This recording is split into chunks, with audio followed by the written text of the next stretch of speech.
তোমাদের জন্য নিয়ে চলে এসেছি খুব সহজ একটা কাবাবের রেসিপি এই ফার্স্ট ডে অফ রামাদানে। বন্ধুরা, সকলকে জানাই অনেক ভালোবাসা এবং অনেক দোয়া রইল তোমাদের জন্য এই পবিত্র রমজান মাসে। আশা করি তোমরা সকলে সুস্থভাবে রোজা পালন করছো। সমস্ত ইনগ্রিডিয়েন্টস যা যা আমি ইউজ করেছি, বাড়িতে থাকা বেসিক মশালাস যেগুলো আমি ইনগ্রিডিয়েন্ট লিস্ট দিয়ে দিয়েছি।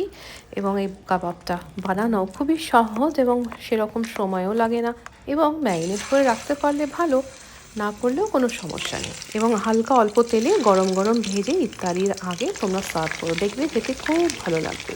তো জানিও রেসিপিটা কেমন লাগলো বন্ধুরা। আর হ্যাঁ, আমার জন্য দোয়া করো, গোটা উম্মাতের জন্য দোয়া করো, এবং তোমাদের জন্য আমি অনেক দোয়া করব। সকলের জন্য অনেক ভালোবাসা। আল্লাহ যেন আমাদের সকলকে সুস্থ রাখেন এবং আমাদের গুনাহ মাফ করেন। আমিন।